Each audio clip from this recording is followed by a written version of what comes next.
Walt Disney, the Pied Piper of Hollywood, who made a mountain of money out of a mouse, died today in Burbank, California, at the age of 65. There was very little in the early life of Walter Elias Disney to show that he would emerge by his 25th birthday as the most revolutionary motion picture talent after Chaplin. The vital statistics, padded out from newspaper files, suggest a boyhood as corny as Kansas in August.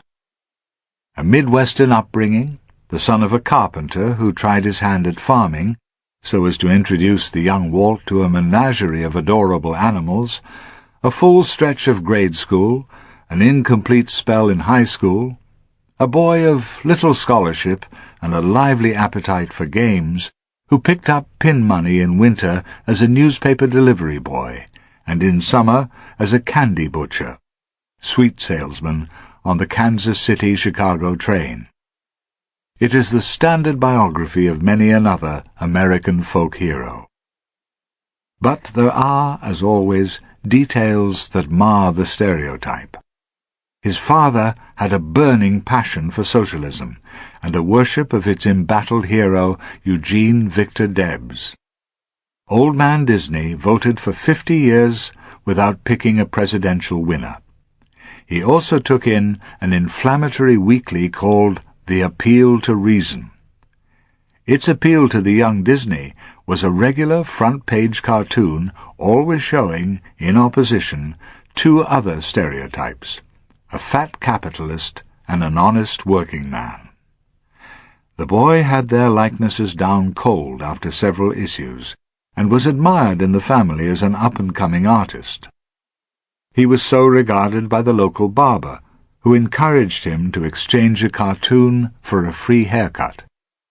In the country, he sketched away at animals and flowers, and after a course in photography, quit high school for good, and at 16 enlisted in the First World War as an ambulance driver.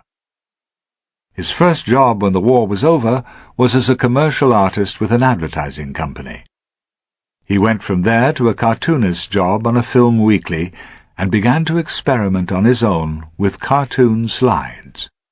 He soon wanted to see them in motion and drew a series of Kansas City doings for local theaters.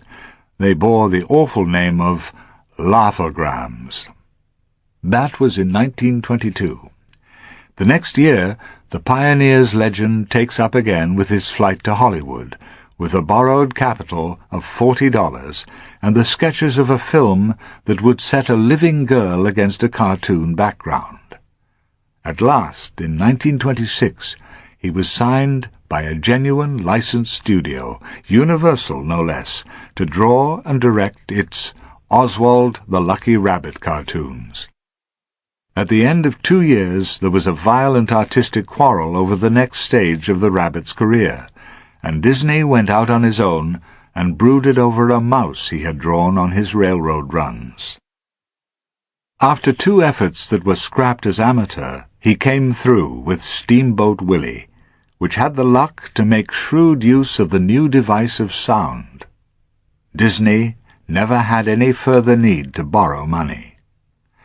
Within the next 3 years, and throughout the next 10, the English-speaking world cheered Mickey Mouse, the Japanese clucked over Miki Kuchi, Spain and Latin America saluted Miguel Ratoncito. In no time, he was the first cartoon millionaire of the film industry, and for the next decade there poured out of his studio, an original staff of 3 soared to 700, skeleton dances and silly symphonies, and the noisy adventures of Pluto, Donald Duck, and the rest of the irascible family. So long as he cherished his outrageous ducks and mice and wolves, he was the darling of the intelligentsia. But Snow White and the 7 Dwarfs, with their sweetness, cuteness, and light, doomed him as a highbrow renegade, but it also doomed him to a world gross of $8 million. Luckily for most of the world's moviegoers, Disney was a rollicking and uncomplicated soul who never felt that his ardent sentimentality was at odds with the Marx Brothers anarchy of Donald Duck. He went ahead with his Pinocchio, Fantasia, Bambi, Peter and the Wolf, and all the other 18-carat whimsies of the pre-beat children's world. Just when he had found a golden formula and an unflagging world market, he returned to his first passion, the delineation in colour and sound of the natural world. The critics have not forgiven him for upsetting his well-taped reputation by producing the glowing Beaver Valley and Nature's Half-Acre, and then invading television with brilliantly stylized documentaries of the life of the desert and the ocean bottom. For this prodigal output, he was rewarded with more than 120 foreign and domestic decorations and honorary degrees. His epitaph must be not unlike that bestowed by Chesterton on Dickens. The critics blushed, but the people wept and cheered. Muhammad Ali's Challenge. Guardian, 4 May 1967. The pugnacity of Muhammad Ali, Cassius Clay, has moved out of the ring into the courts and now onto the leader pages of the American press. He may be a source of mixed emotions to the black Muslim cult that is subsidized so heavily by his earnings. He may be merely a celebrated nuisance to the army in which he refused to serve. But he is an idol to the militant young Negroes, a useful cat's paw to the liberal critics of Vietnam, a fine scapegoat for the racialists, and an awkward challenge to the constitutional doctrine of freedom of conscience. In a somewhat blurred but discernible form, wrote the New York Times last week, he poses to the nation the issue of selective, conscientious objection to military service. Selective conscientious objection is known to the young of all shades of pigment and opinion as picking the war that's worth fighting. Other objectors have been fined for tearing up draft cards or refusing to fight in Vietnam after getting into uniform. But Ali is the first famous man to rationalize his deep distaste for the army by combining in a legal plea all the arguments that are being used by saints and sinners against the system of compulsory military service. He claimed exemption on 4 main counts: that while he is not against war on principle, he cannot fight a war unsanctioned by the will of Allah; that he is entitled to deferment as a practicing minister of religion; that he cannot submit to a system that denies to Negroes a fair representation on the draft boards; that, as a colored man, he cannot fight in a war waged against the dark skins of Asia. The first 2 claims were disposed of by the federal courts for the obvious reason that the judges did not believe that Muhammad Ali is by profession a full-time minister of the lost-found Nation of Islam, commonly known as the Black Muslims, who picks up a little money on the side as a part-time boxer, commonly known as Cassius Clay. Though this pretense is thought to be the least plausible of Clay's arguments, it will be brought up in the subsequent appeal, as the denial of a citizen's right to belong to a minor religion. The tradition is, of course, as well established in this country as anywhere else, that a regular practitioner of religion who renounces all war can be classified without fuss as a conscientious objector. In the past, several odd religions, like the Sons of Heaven and the Jehovah's Witnesses, have had trouble convincing the army, not to mention the neighbors, that they were a legitimate and dedicated cult. Out of Ali's protest on this ground has arisen the debating cry, "Why excuse only the Quakers?" The last 2 objections, those of a Negro against the war in Vietnam, are part of the new and general thesis that says a citizen has a constitutional right to express his liberty of conscience by refusing to serve in a particular war. It is generally assumed that Ali's delaying tactics will simply put off his commitment to a maximum 5 years in jail and a $10,000 fine. But by the time his case comes to the Supreme Court, it might appear to contain hard nuggets of debatable law that could challenge the whole democratic theory that the dissenting citizen must bow to the majority of assenting citizens. The editorial argument is being put forward that the majority decision about Vietnam has been made by the President of the United States and the Congress. No doubt, Congress would declare war if the President asked it to, but so far, Congress has foregone its exclusive constitutional privilege to make a declaration of war. Over a century ago, a Vice President of the United States and the Southern leader of the War Hawks, so called at the time, advanced his theory of the concurrent majority, the idea that a federal law should not be binding on a dissenting state. Muhammad Ali has now extended to the dissenting citizen the theory of John C. Calhoun, and probably he will get no further with it than Calhoun did. But he has behind him the most courageous as well as the most irresponsible voices of the young rebels. They could, in a legal upset, make mincemeat of the general assumption that if a citizen has the right to tear up his draft card, the state has the following right to put him in jail.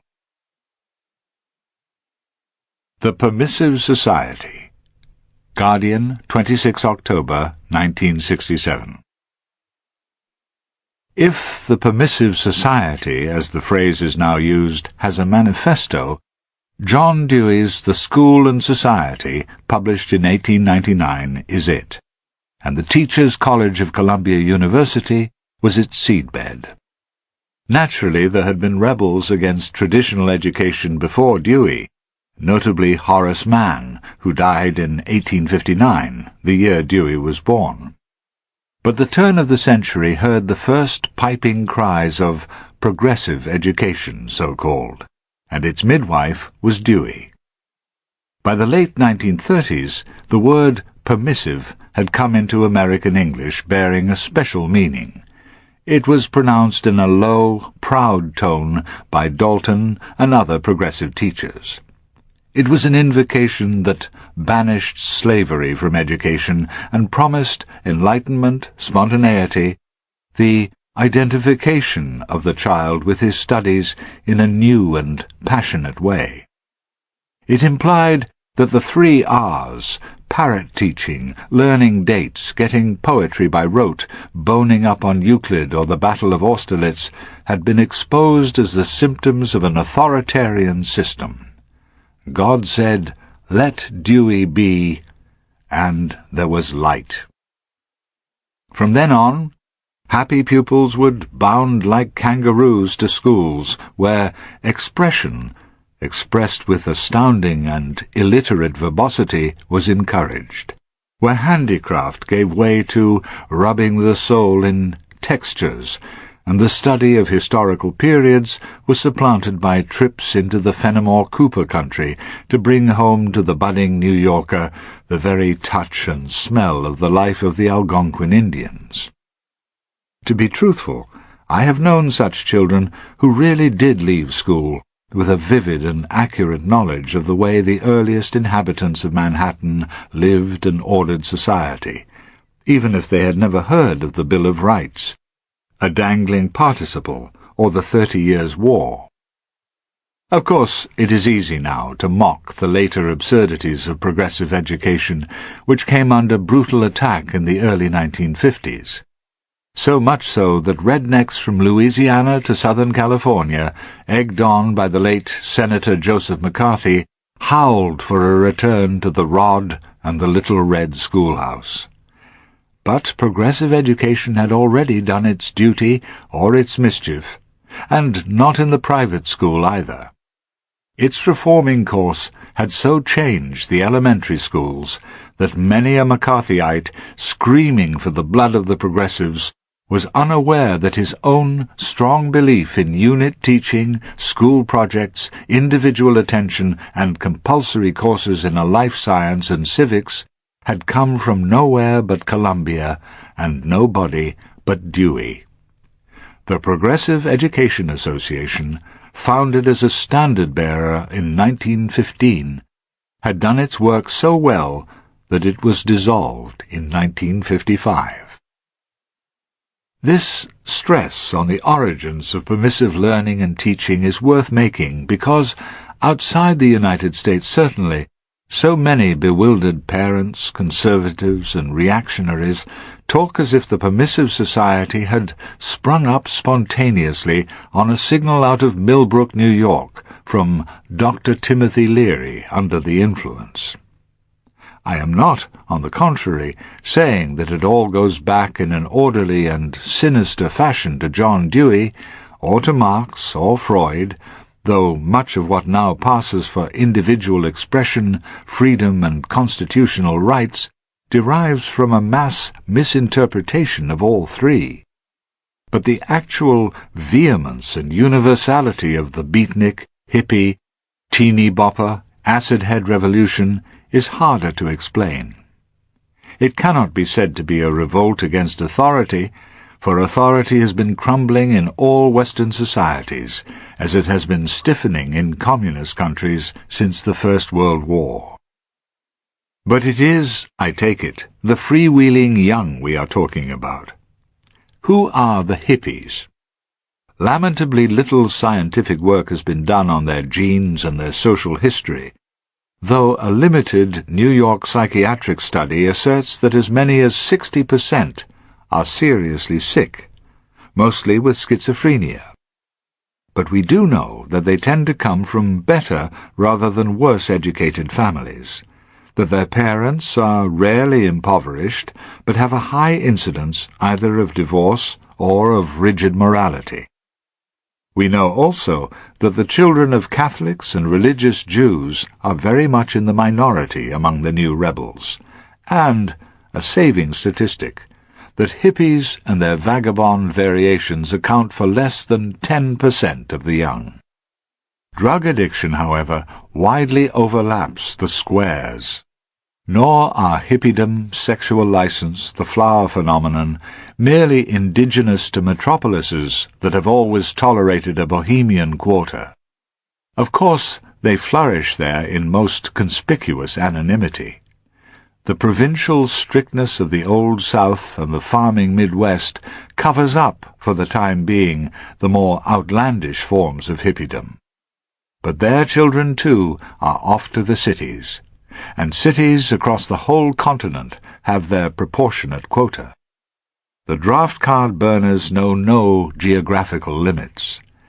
The mystery, which no mere perambulating journalist should try to solve, is how it comes about that the rebel young appear in East Berlin and East St. Louis in the same international uniform, that they profess the same half-baked philosophies, and rustle as indistinguishable as cockroaches over 3 or 4 continents.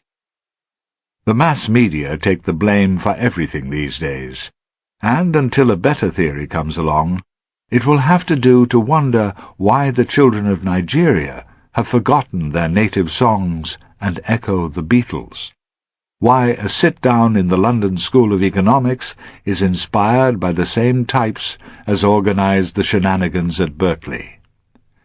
We can be sure of only one thing, that he who runs no longer has to read. He can simply see a Californian smoking pot on the telly, rush out into a Wimbledon backyard, grab a handful of the stuff, and do the same. Harvesting the Grapes of Wrath. Guardian, 4 January 1968. Ronald Reagan, who went at a bound from television serial star, General Electric promotion man, and Goldwater helper to the governorship of California, has been sitting in Sacramento amid the cypresses and ginkgo trees under the great white dome of the state capitol for over a year now. In the contrived intervals of a working schedule as tight as an invasion plan, he is often around the country at rallies, college debates, and banquets, raising packets for the Republican campaign fund, a service that is either done in an orgy of altruism or, on the off chance, about which he is not quite able to convey the incredulity he mimics, that he might hold the trumping ace over the next Republican convention and panic it into nominating him for president. For the time being, there's no doubt that he has his homegrown troubles. His handling of them is more significant than it would be in Vermont or, for that matter, in Ohio, because in 25 years, California has developed from a lush fruit bowl, film studio, and sunny haven for retired farmers and playboys into the first state of the Union in more things than numbers. All the chronic social, industrial, and rural problems of America today are here in acute form.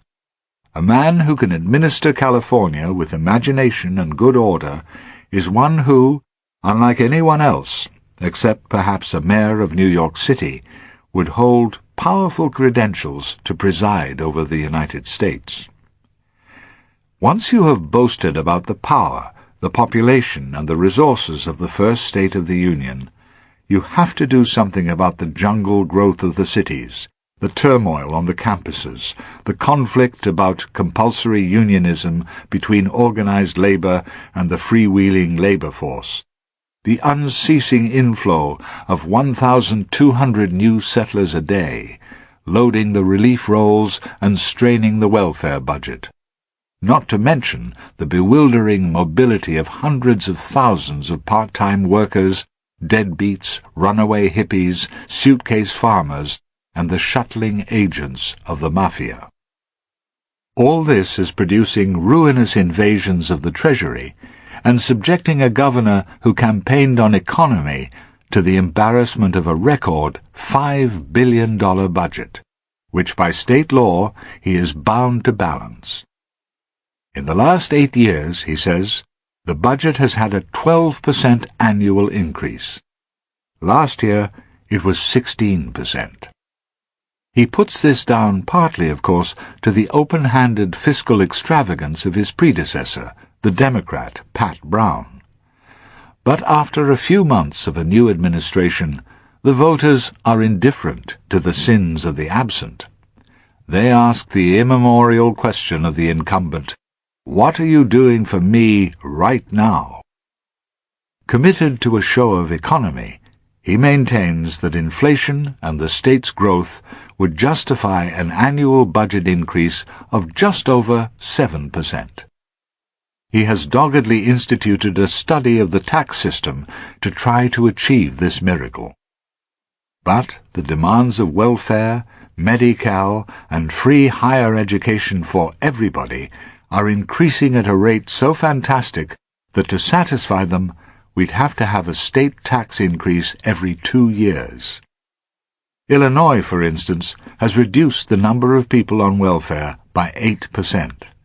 Ours goes up by 54.6% a year, and Medi-Cal by something between 30 and 60%. Medi-Cal is California's name for the state medical care program which the federal Medicare law allows each state to adopt.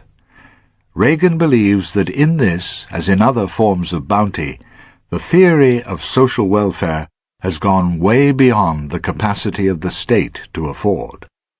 "Look at this," he snaps as he slides open a drawer and seizes a handbill, a promotion item for a free state convalescent hospital. Fully carpeted rooms, modern automated beds, the best of modern treatment, television, 3 succulent entrees on every menu, the atmosphere of a resort hotel. This, he says, is a delusion, that you can give everybody free the same level of care as the richest man can afford.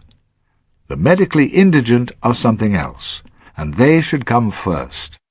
But we've given a credit card to 1,300,000 people. In his big hassle with the regents of the University of California about the traditional right of free education, he tried and failed to institute a small tuition fee.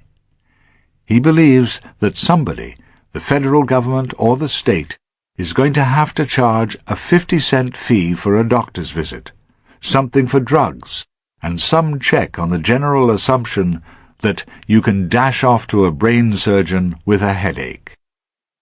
I think you will find, he says, without producing the documents, that in the countries where they've introduced a national health service, they have underestimated their health budget by as much as 5 times. California, at any rate, seems to be having its own grim experience of subsidizing hypochondria on a mammoth scale. What about the cities? He heaves a sigh and pops a cough tablet in his mouth against what he grinningly describes as a slight case of instant pneumonia. He has deep doubts about the President's Commission study, or about encouraging the surplus farm population to come into the cities. My God, the OEE, Office of Emergency Employment, brought the Indians in. It was a disaster. They learned to be delinquent or alcoholic. I think we have to take a new look at the whole idea of great cities. I doubt that stacking them higher and higher is the answer. We should explore decentralization, and I don't mean the fringe suburb. If the jobs stay in the city, the suburbanites are chained to the old cities, and the traffic and maintenance programs will become unbearable. I'm talking about settling new towns in the open spaces. We might see how far the people would move if the job moved with them. This is the long run. How about the short and frightful run of riots and racism, burn baby burn? He is suddenly quite calm. Once we have violence, we've got to have enforcement, prompt and certain. We've been lacking in enforcement. The criminal must know he'll be punished at once. He is so clear and unspeculative about this that we don't pursue the toughening procedures of the Oakland police or the questionable threats of Mayor Yorty of Los Angeles to crack down with force on all malefactors or apparent malefactors when the trouble starts. And supposing he had to declare himself on the election issues for 1968? Vietnam may not be there, but if it is, it'll be issue number 1. Either way, the great issue is an umbrella issue, what I call the morality gap, crime, obscenity, delinquency, the abandonment of law. Demonstrations must be within the limits of civil disobedience. Labor and student disputes should start with negotiations, not, my God, with a strike. Now they all take to the streets at once. You leave him having gained an impression of an engaging kind of energy. He is precise and thoughtful on finance and the mechanics of welfare, quietly dogmatic about the social ferment.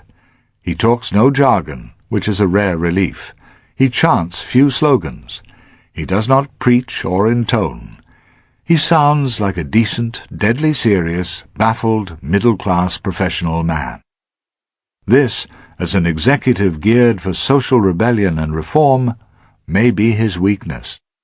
But it is his strength among the voters that in a country with a huge middle class he so faithfully reflects their bewilderment at the collapse of the old middle-class standards, protections, and, perhaps, shibboleths. The Cost of the Vietnam War.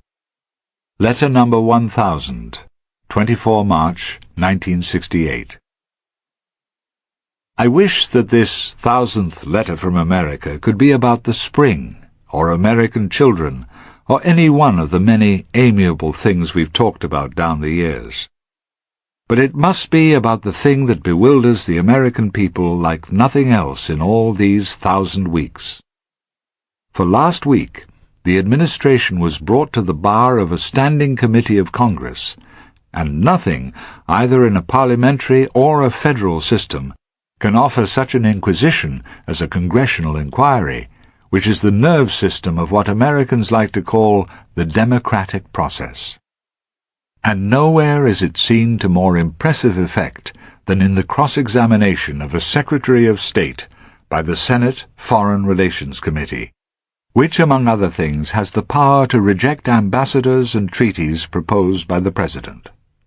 So now the committee was anxious to recall the President to his constitutional duty to seek the advice and consent of the Senate on a war that had got away from both of them, the undeclared war in Vietnam. Here was the Secretary of State called as the President's understudy and subjected to the third degree by the representatives of the people. And if that sounds a little lurid or sentimental, let me remind you of the cast of characters that sat like a court of judges the other day and challenged Secretary Dean Rusk from 10 in the morning to 6:30 one day and from 9 to 2 the next. There was a farmer from Vermont, a mining engineer from Montana, a Rhodes Scholar from Arkansas, the schoolteacher's son of a hardware merchant from South Dakota, an electric products manufacturer from Missouri, a stockman from Kansas, a professor of Far Eastern history, a former secretary of the Air Force, 6 lawyers, not too many to reflect the preponderance of lawyers who sit in Congress and who do, after all, make the laws. None of these men had been in the Senate for less than 12 years, and the farmer had been there 28 years, and 2 others for 24 years. Secretary Rusk had resisted this call for 2 years, but then there was a well-substantiated rumor that General William Westmoreland wanted another 200,000 troops, and suddenly the world expressed its distrust of American policy by losing its confidence in the dollar. For 2 days Secretary Rusk was questioned and quizzed and lectured to and pleaded with by a committee whose old ratio of hawks to doves was significantly shrinking. The role of Chairman William Fulbright as a scold and ironist could now be presumed. So could the ringing patriotism of Senator Carl Mundt of South Dakota and the troubled curiosity of young Senator Frank Church of Idaho, and the holy wrath of Senator Wayne Morse of Oregon, God's favorite maverick. But last week, only Fulbright and Morse stayed with the usual script. The others were sufficiently disturbed to think aloud with more honesty and eloquence than they had shown before, and all of them maintained a gravity and courtesy such as men do when they're scared, when they're losing an attitude and acquiring an anxiety. Nothing was more startling than Senator Mundt's suspicion that elections in South Vietnam were not alone worth ensnaring 500,000 Americans into the continental bog of Southeast Asia. And a bugle sounding the retreat is not more ominous than the confession of Senator Stuart Symington, a resolute hawk, that he was now a prey to misgiving.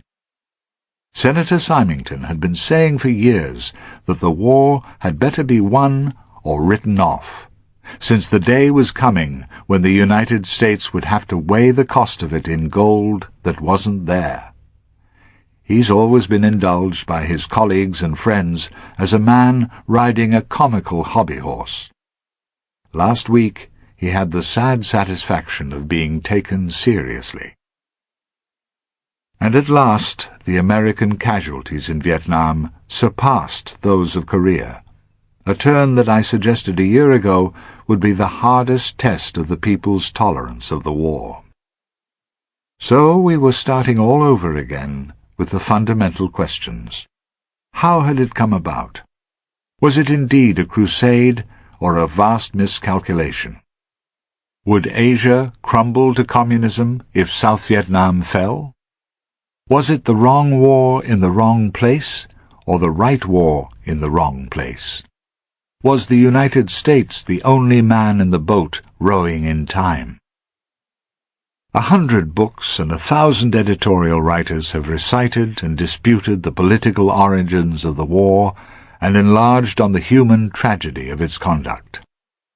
What matters, or will come to matter to most people, I think, is not any new balance we can strike in the old argument, but the realization that America, which has never lost a war, is not invincible, and the very late discovery that an elephant can trumpet and shake the earth, but not the self-possession of the ants who hold it.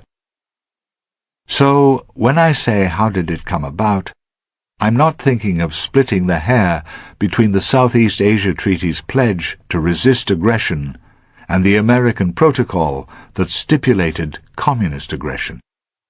I mean, how did the American people move from their early indifference or complacency to the recognition of a nightmare? Well, the war crept up on us with no more menace than a zephyr. South Vietnam was only one of many strange place names that joined the noble roll call of countries that America, in the early glow of its world power, swore to protect and defend.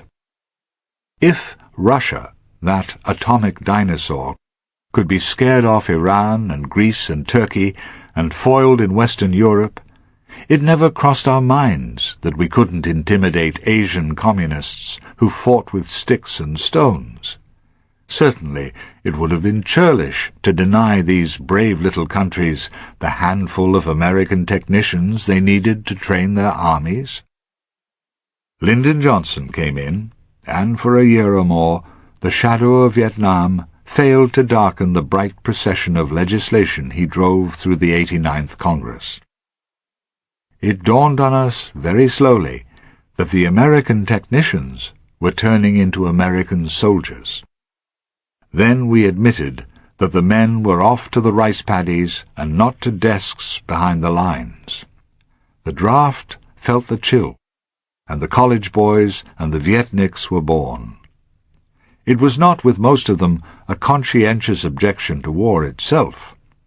Most, I think, would have admitted that Hitler had to be stopped, and that Korea, the first United Nations war, was a good war. But they were baffled by the morality of this war that killed more civilians than soldiers and devastated the land we were sworn to protect. A war in which there were no attacks at dawn, no discernible lines, and few human restraints, either of rules or weapons. Napalm and fragmentation bombs entered the language and sickened us, though our own strategic bombing of Dresden in the Second World War had been worse than Hiroshima, and millions of women and children had been routed from their homes in Europe too. War, the administration could only remind us, was hell. So we piled up the forces and piled on the force, and dropped more bombs than all the bombs dropped in Europe and Africa in the Second World War. These and many other doubts and disasters were aired and tossed before Dean Rusk. The administration's position had something of the straightforward grandeur of Johann Sebastian Bach. If only Bach were the tune that's called for. The theme was that the war in Asia was a continuation of the European struggle, first against Hitler, then against the Russians. The United States was pledged to resist aggression against free nations. If one pledge was betrayed, then the other wards and dependents would panic and succumb to communism. The countries of Southeast Asia are a stack of dominoes, and if one falls, so will they all. It seems to me that anybody who ridicules this theory is obliged to say how and why it's wrong, and to suggest some better way of, as Dean Rusk puts it, organizing the peace, either through the United Nations or through some other alliance that can guarantee preponderant power. Preponderant power. That has always been the true deterrent. In spite of the Christian rhetoric that breathed so piously through the preamble to the Treaty of Westphalia, 1648, and through the preamble to the Charter of the United Nations, 1945. All these favorable balances of power have expressed that power through their willingness to use their ultimate weapon. Today, it seems to me, the United States is the world's greatest power, but only through its nuclear power. And what is never acknowledged, the universal taboo against the use of this power, disarms America at a blow and leaves it a large and rich, but far from omnipotent power capable of fighting one or two unconventional wars with conventional weapons. This, it seems to me, is the real American position in the world today, and the reason why its best aims are frustrated. The United States has 132 military bases abroad and solemn treaty commitments to come to the aid of 43 nations if they're attacked or, what is more likely these days, disrupted from within. The earnest and gentle Senator Church put his finger on this Achilles heel by asking the Secretary if the great conflict was not between commitment and capacity. In other words, America may be right, but is she able? How did it come about that this country, led successively by a soldier, then an alert foreign affairs student, and then by the shrewdest of politicians, committed itself to play St. George to 43 dragons? We must go back to what I called the early glow of American world power in the early 1950s. That is when the pledges were given, and when the cost of them was never counted. The communists, not to mention the nationalists, and the millions of Asians who simply want to see the white man leave their continent for good, had not attempted a test of American power. As late as the day of Kennedy's inauguration, the United States was still flexing and rippling its muscles for lack of exercise.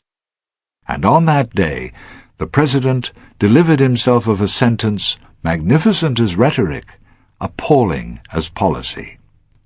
Secretary Rusk, very much moved, recited it the other day to the committee as the touchstone of America's resolve. Let every nation know, whether it wishes us well or ill, that we shall pay any price, bear any burden, meet any hardship, support any friend, oppose any foe, to assure the survival and the success of liberty. This, I suggest, is fine to read, but fatal to act on. It may be the wish of a strong nation to do this, but in reality it will not support any friend, or fight any foe, or bear any hardship, or support the burden, say, of a civil war in its own land, in order to rush to the aid of 43 friends and fight 43 foes. Vietnam, I fear, is the price of the Kennedy inaugural. The death of Martin Luther King, Jr. Letter number 1002, 7 April 1968. This is certainly a bad time for the lighter side of American life. I had meant to report President Johnson's astonishing notice of withdrawal from running again given last Sunday night. For a day and a night, a very rare mood of benevolence and hope settled on the American people. The old, the unloved LBJ was dead. On the second day he was sanctified, but the third day saw the resurrection of Foxy Grandpa. We had bombed well over 200 miles inside North Vietnam, and a great gust of disillusion swept over the land, only to be dispersed again by the word from Hanoi that it was ready to meet and talk, if only about what a bombing pause really meant. It was on this almost elated note that most of us went out on Thursday evening, waiting for Vice President Hubert Humphrey to put himself in the race, chattering about Vietnam, wondering all over again if LBJ might not, after all, be making a sincere and succeeding attempt to leave an honored name. Few of us were thinking for once about the troubles of the cities, the troubles past or the violence to come. I walked into an apartment house just before 8 o'clock that evening to spend, as always, a genial evening with my droll old friend Donnelly. After 6 years in London and 1 in New York, he is going back to live in California and bring to that stimulating but distracted state the balm of his irony and humour. He was neither an ironical nor a humorous man, and when he opened the door I knew it at once. He looked like a man who had just suffered some shattering private loss. "Have you heard?" he said. And then I did. We stayed for the whole evening and part of the night with the television, as most of us do these days in despairing times. And if you think that the night of the riot in Detroit was a bad time, it was nothing like last Thursday. The last Prince of Non-Violence, as one violent Negro leader called Dr. King, was dead and gone. We had heard, we had been warned for a year or two now by the Black Power boys and the more militant Negroes that Dr. King was a sop to the white conscience, a failing Kerensky whose very patience and moderation guaranteed the revolution. Old Uncle Tom King, the more malign people of his race called him. But in quieter moments they hoped, and in all our moments we prayed that he could remain the flywheel, the one sane and stabilizing influence on the Negro rebellion. He was a thoughtful and serene man, but he was essentially a simple man also, preaching nothing but the precepts of the New Testament. I think we all felt guilty about his patience and enormous courage as he walked into the valley of death so many times. He was, in this sense, the white man's stand-in, and braver than any of us. Because he acted out what we only thought and hoped, we feel very guilty about his murder. Guilt, as we all know, breeds anxiety. And there's no doubt that everywhere people look with bated breath toward the immediate retaliations of this early warm spring, and to the possible inferno of the hot summer. There is no sensible point in going into the details of Dr. King's last journey to Memphis. This is yet another American town, by the way, that echoed pleasantly through the American memory, until one ugly night. When you think of all these towns that have stained their name with a single night of violence, Oxford, Mississippi, which once we thought of as the home and the seedbed of the genius of William Faulkner, Little Rock, Arkansas, passed into the lighter folklore of the country with the help of the gargoyle charm of Miss Carol Channing, the little girl from Little Rock, who gave to the wisdom of the race the idea that diamonds are a girl's best friend. Birmingham, Alabama, used to be the home of Bessemer Steel. Rochester, New York, was where the Kodak came from. Detroit was the proud inventor of the assembly line, and it was a compulsory stop in the old days for tourists who wanted to see with their own eyes the marvel of motor cars forming on a belt like sausages. And now, Memphis. Over and over, the television commentators kept saying that the dangerous core of the city was around Beale Street. And I remembered my first visit there long ago, a very young white man strolling on a hot August morning, safe as the wind, along a street that to me was as magical as the Acropolis to a classical scholar. 2 Negroes were bent over a tire they were fixing, and one of them was tapping the rim and setting the beat for the blues they were singing together in low harmony. I thought the other night of the lyrics of the Beale Street Blues. Well, if Beale Street could talk, if Beale Street could talk, married men would have to take their beds and walk, except 1 or 2 who never sing those blues.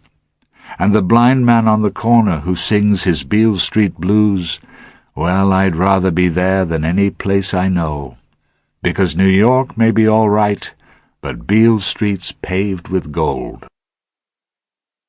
Well, on Thursday night, it was paved with blood, and it will be from now on like the Dallas Blues, one song that no party will care to play or sing with any taste or tact. "Don't ever ask me again," said Donnelly's wife, "where I come from." She was born in Memphis. Bobby Kennedy stood on Thursday night before a crowd of Negroes in Indianapolis. It was dark and it was cold, and he stood hunched up against the glare of a harsh spotlight. "I have some very bad news for you all," he said.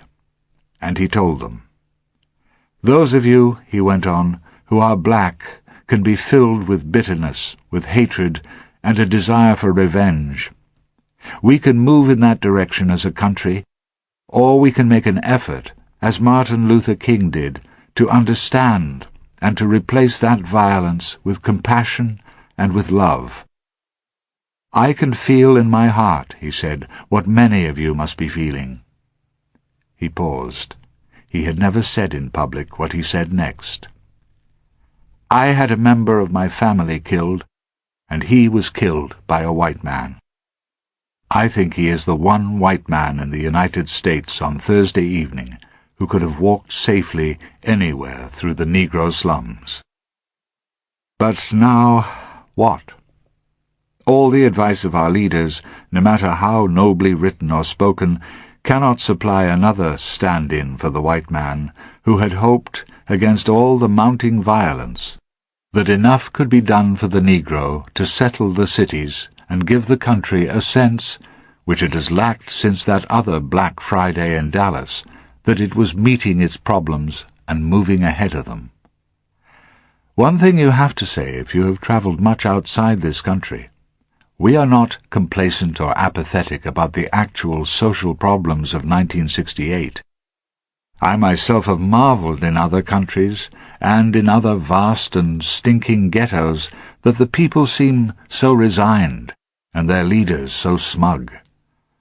You get back here and you sigh for a while, and then you talk to mayors and social workers and Negroes and governors and officials big and small, and you have to recognize that an awful lot of people in power are bending what energies they have to perform the Herculean labors that the poor, and the Negroes most of all, demand of them. The Swedish economist and sociologist Gunnar Myrdal wrote a book some 20 years ago called The American Dilemma. It was a huge study of the sore thumb in the American landscape. I'm talking about the position of the Negro. I read Myrdal again some months ago. I'm afraid he called the turn exactly, but not, it should be said crisply, in his 1,482 pages. The gist of his conclusions were two: that after the Second World War, the book was published in 1944, the Negro would begin a new and radical move toward securing his paper rights in the flesh, and that the more his condition improved, the worse things would be for everybody. It's odd that we never guessed this in the early and rousing stages of the Negro Revolution, after the Supreme Court integration decision of 1954, after the first Civil Rights Bill of 1958, after the succeeding and more emancipating bills. As the Negro got the vote, and went on to juries, and sat in lunchrooms and trains alongside white men, and mixed in theaters, and increasingly, as Negroes have moved up, and they are moving up, from field labor and unskilled factory jobs, into offices and telephone switchboards and white-collar management. As this has happened, and even more if a Negro has found a decent, low-rent house, he is not, to our amazement, overcome with gratitude. He is furious. He sees what he's been denied all these generations. His friends now envy him, and he envies what he might have been.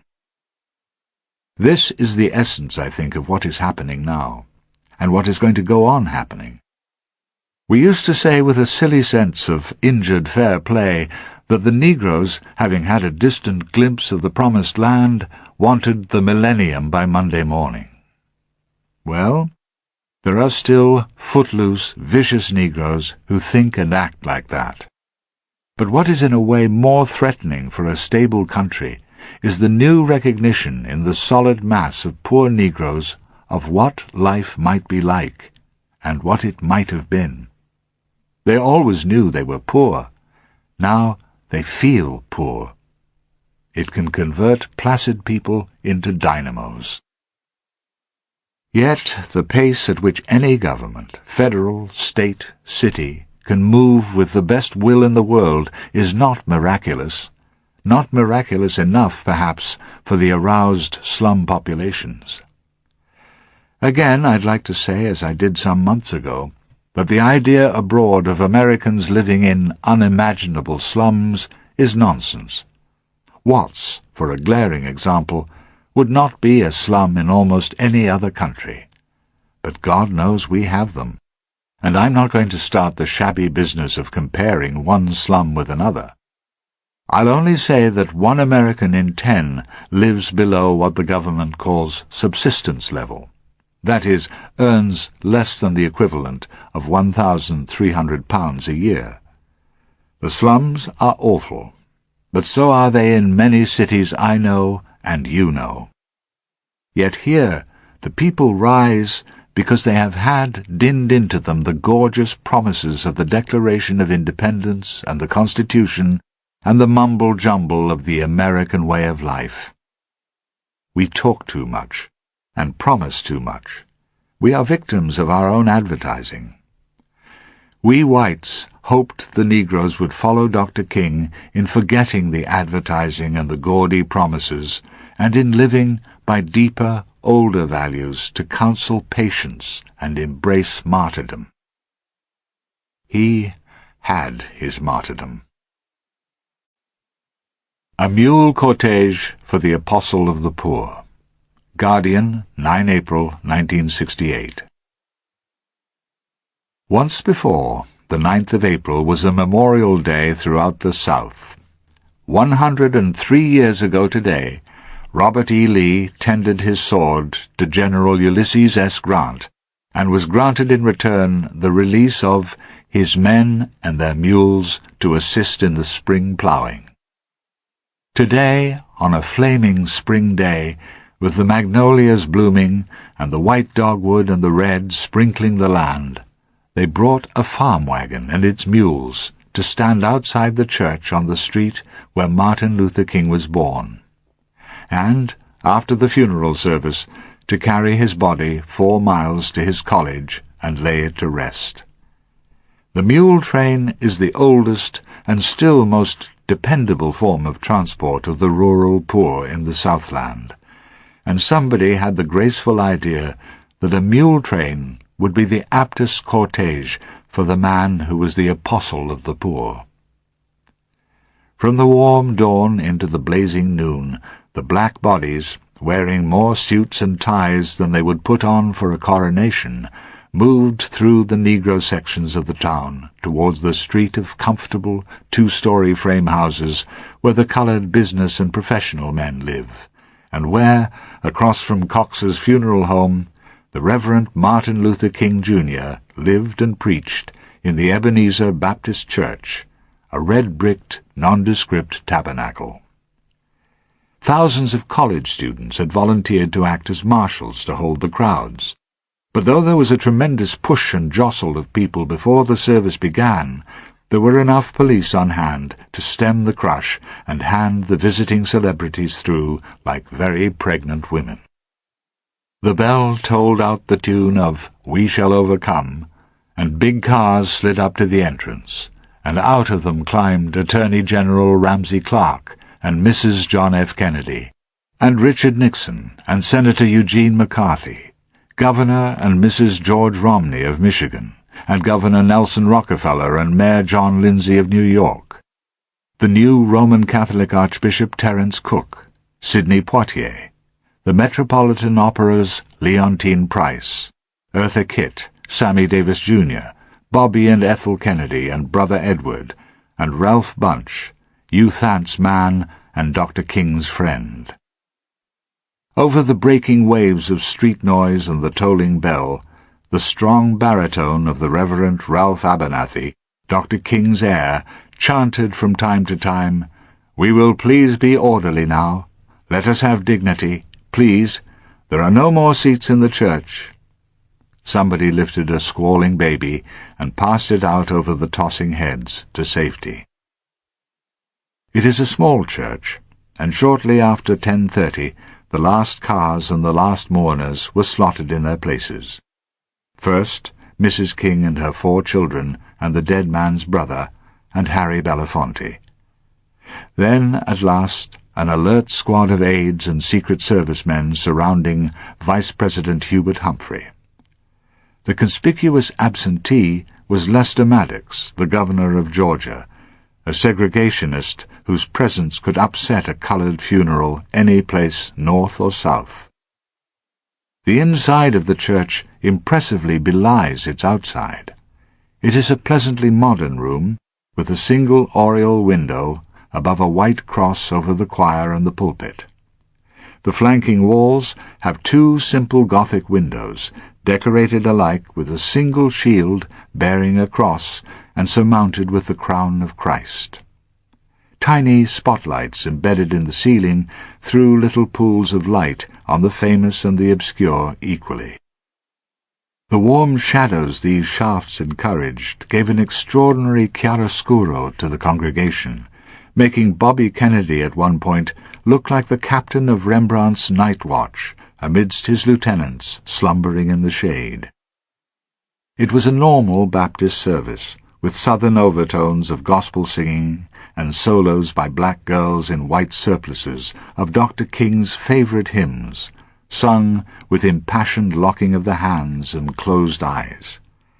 Through it all, Mrs. King sat back at a sideways angle, with the carved, sad fixity of an African idol. Dr. King's brother covered his face with a handkerchief once, and others dabbed at their eyes. And the youngest King daughter sagged over in a deep sleep like a rag doll. But Mrs. King was as impassive as Buddha behind her thin veil while the prayers were given, the hymns, the eulogy by a New York dean as white as Siegfried, who had taught theology to Dr. King. Once there was a suspicion of a glitter in her eyes when Reverend Abernathy told of the last meal he had with Dr. King, an anecdote as simple as a parable. On that Thursday noon in the Lorraine Motel in Memphis, I think about my own death, and I think about my own funeral, and every now and then I ask myself what it is that I would want said, and I leave the word to this morning. I don't want a long funeral, and if you get somebody to deliver the eulogy, tell him not to talk too long. Tell him not to mention that I have a Nobel Peace Prize. That isn't important. Tell him not to mention that I have 300 or 400 other awards. That's not important. I'd like somebody to mention that day that Martin Luther King tried to give his life serving others. I want you to say that day that I tried to be right and to walk with them. I want you to be able to say that day that I did try to feed the hungry. I want you to be able to say that day that I did try in my life to clothe the naked. I want you to say that I tried to love and serve humanity. Then the doors were opened, and the family went out with all the parsons, and the mule team bore its flowered casket and moved toward the many, many thousands that had gone on before to Morehouse College. At the Ambassador Hotel, Guardian, 13 June, 1968. Early last Tuesday afternoon, I flew into Los Angeles. I had seen a score of these election night entertainments. They are amiable but blousy affairs, but to give me a fresh view of a ceremony that had staled by familiarity, and also to make some compensation to a hostess who had offered me a bed, I had asked her if she would like to mooch around the town with me and see what we could see. She was agog with anticipation, for just as a foreign correspondent thinks a movie actress must have a fascinating life, so a movie actress thought a correspondent's life must be glamorous in the extreme. So, high in the Santa Monica hills, amid the scent of the eucalypti and the splendid California cypresses, we sat for a while in the evening after the polls closed and waited for a sign of the outcome. You do not have to wait long in these computer days. The Oregon result was predicted exactly by the big brain, 12 minutes after the polls closed, when the returns already in were under 1%. Somehow the brain in New York was having trouble with California. There, the party politics are, for various historical reasons, very loosely organized, and the northern end of the state tends to contradict the verdict of the South. So the computers were silent, but the writing was on the wall, and just before 11 o'clock, we took off for Senator Eugene McCarthy's campaign hotel. There was no doubt when we got there that the college students and the mini-skirted girls and the wandering poets and the chin-up McCarthy staff were whistling in a graveyard. There was a rock band that whooped it up all the louder to drown the inevitable news. They would pause a while, and another ominous statistic would be flashed, and an MC would shout, "Are we downhearted?" and the ballroom crowd would roar its defiance of the obvious. The Ambassador, a venerable hotel miles away on Wilshire Boulevard, was Senator Robert Kennedy's headquarters, and that was the place to be. We took off and, in the long driveway, lined up behind hundreds of cars containing all those sensible people who love a winner. At last we got into the hotel lobbies and into a tumult of singing, dancing, music, and cheering. Guards and cops blocked the entrance to the ballroom, and passport and birth certificate, and, I believe, a personal recommendation from Senator Kennedy could not have got you in. My own general press credentials were quite useless, and, screaming at each other through the din of all these happy people, my companion and I decided the whole safari had been a mistake and we would go home. We turned and started down the corridor. On our left, about 40 or 50 feet along, was another door and a pack of people trying and failing to get through it. There was a guard and a young Kennedy staff man turning down everybody. The Kennedy man suddenly shouted over the bobbing heads, "Mr. Cooke, come on, you can get in here." So we were sandwiched or folded in through the mob and emerged as from a chute into an open place, a cool, almost empty room, a small private dining room of the hotel. It was fitted up as a small extra press room, and there were about half a dozen women telegraph operators, 2 newsmen I knew, and a half a dozen others, a radio man untangling cables, and a photographer, and 1 or 2 middle-aged women, a fat girl in a Kennedy straw hat, and a young reporter in a beard, and, I suppose, his girl. It was a perfect way through to the ballroom, for in between was a serving pantry that led through a passage right into the ballroom. "You don't want to get in there," a friend of mine said. "It's murder in there, and when Bobby gets through his speech, Pierre Salinger has promised us he'll come through into this room and talk with us." It was an unbelievable break.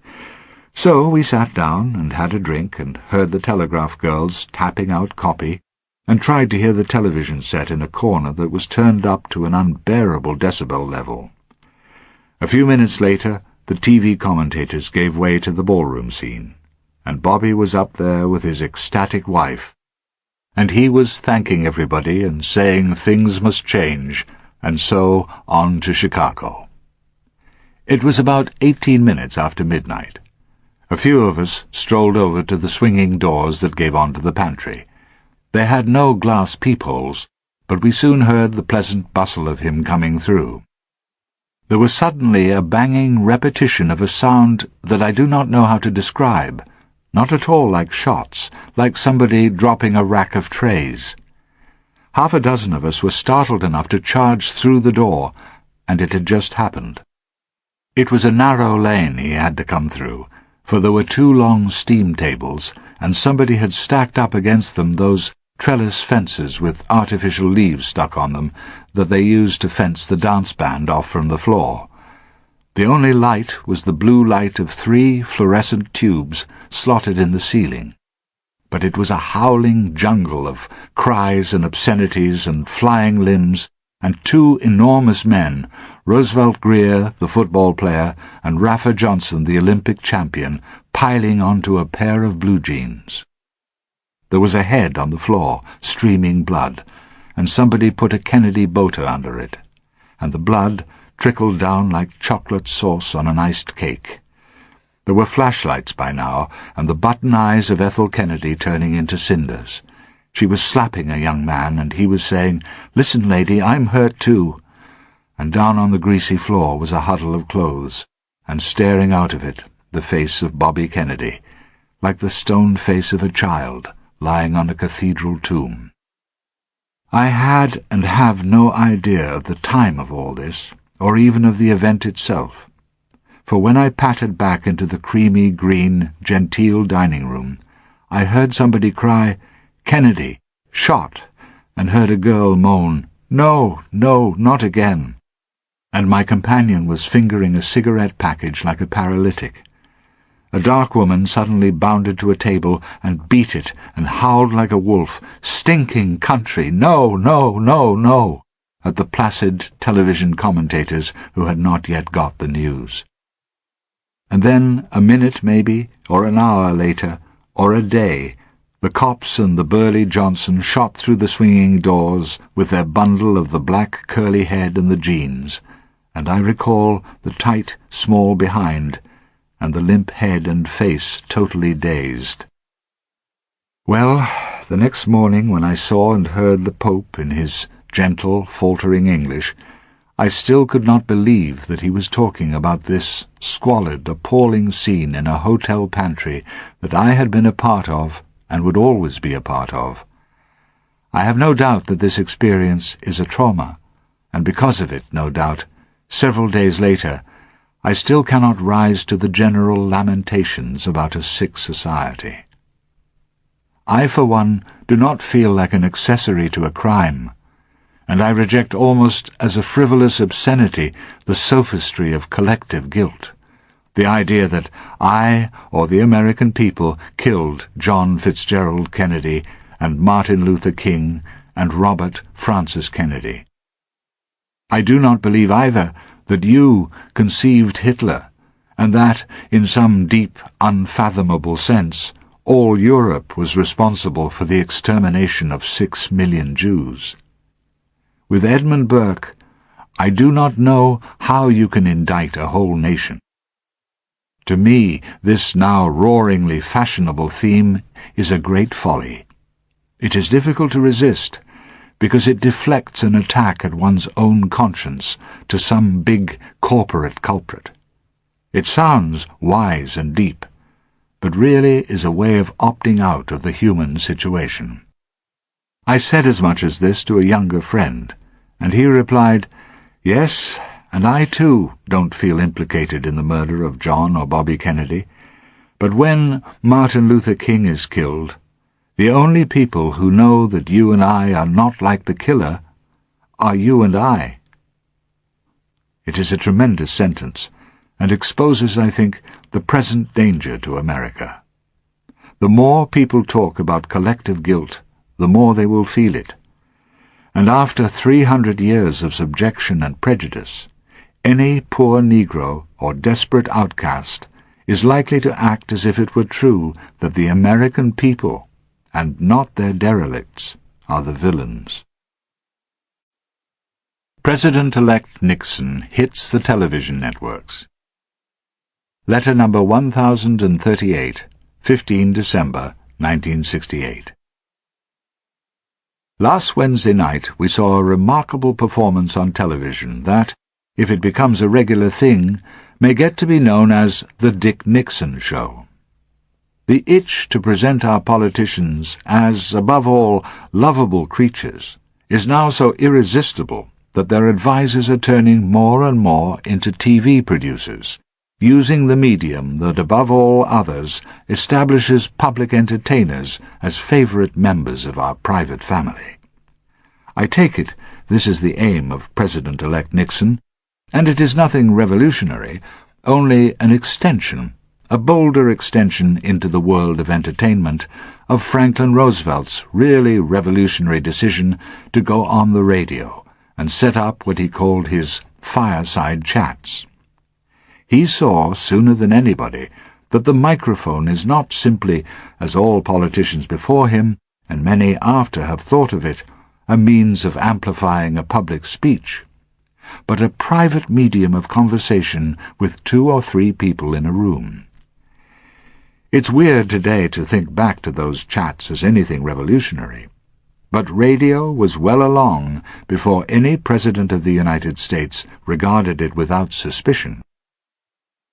The first time radio was ever used by a president was in Glendale, California, which was, in the middle 1920s and beyond, the railroad terminal for Hollywood.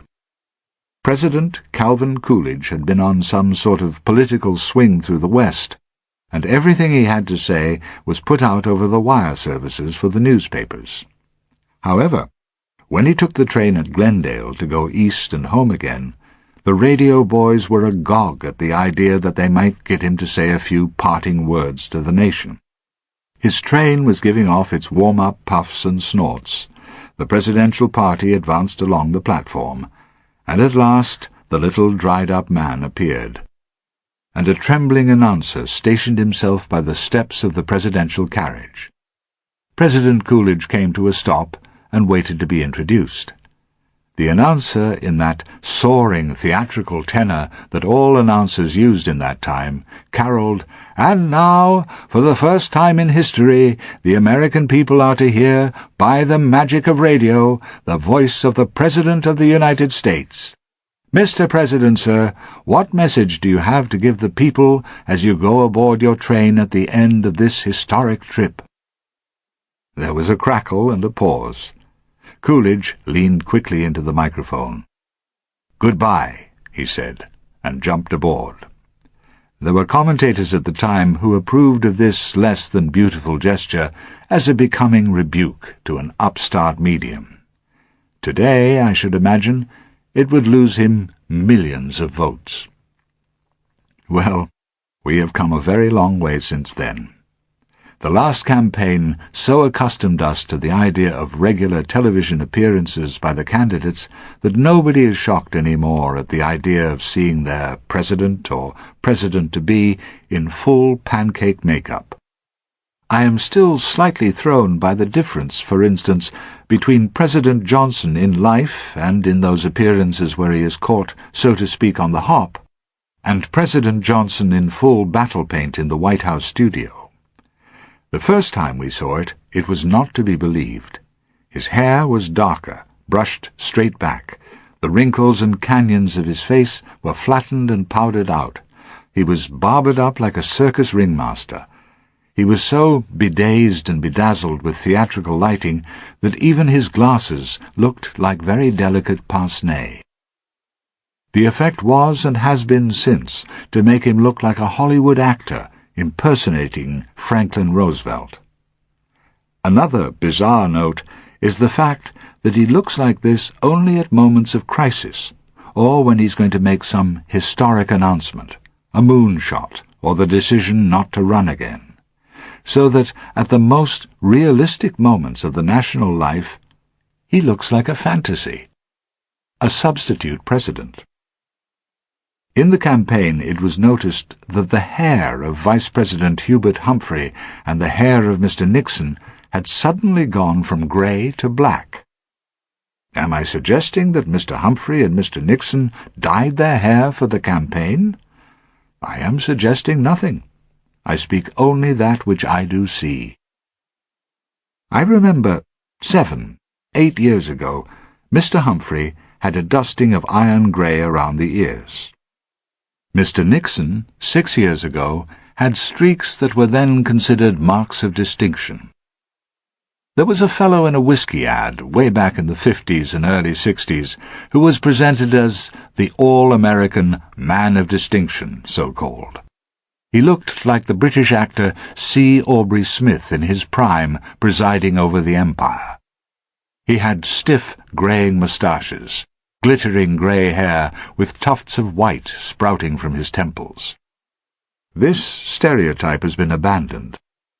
I sat in a theatre at an opening once last winter and looked around before the curtain went up and realized that only I and one other man, some insensitive fogey in his 70s, had white hair.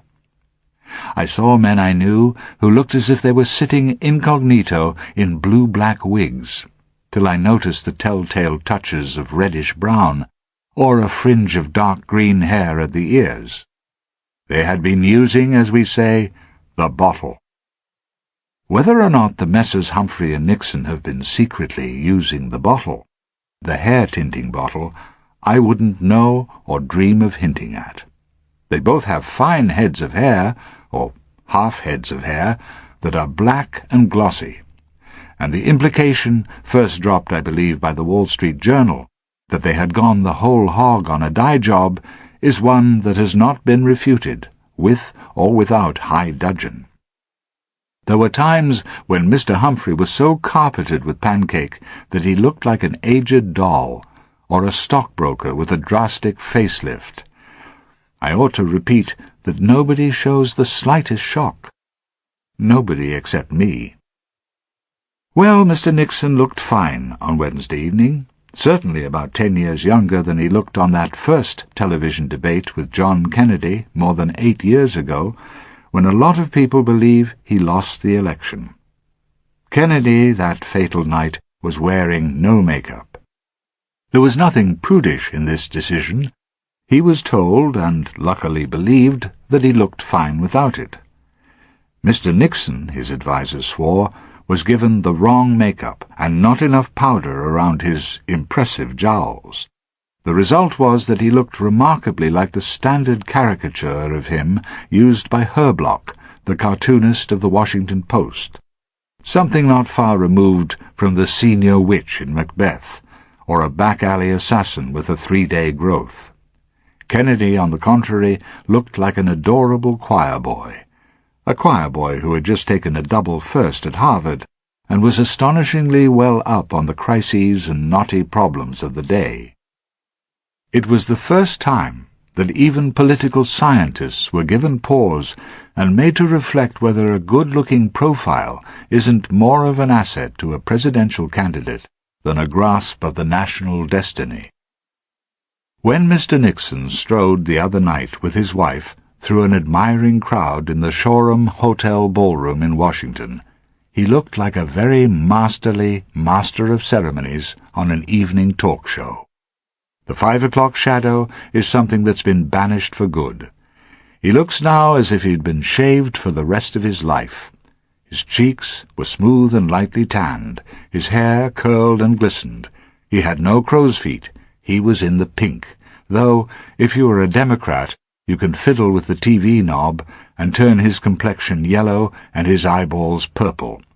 Such are the resources of the present American two-color system. He came not to make a statement, an appeal, a proclamation. For the first time, a president was going to announce his whole cabinet at one time, and he was doing it in a planned ceremony over all the networks at one time. It was done with dignity and urgent good humor, and as Mr. Nixon called off each name, the camera cut to a placid and modest face, and an adoring or interested wife, and we heard, most of the men were totally unknown to us all, that this man, like the one before and the one to come, was not only a rare expert in his field, agriculture, banking, defense, foreign policy, but he had been chosen because he had an extra dimension of judgment, maturity, tolerance, perspective.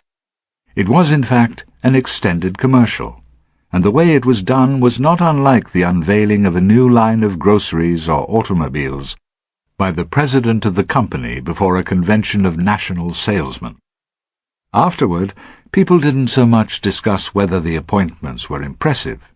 They commented on it as a show, approved the resolute good looks of Mr. William P. Rogers, the new Secretary of State, wondered why they hadn't heard more of these rare Americans with the extra dimension, but on the whole judged it to be a good show and a justified novelty.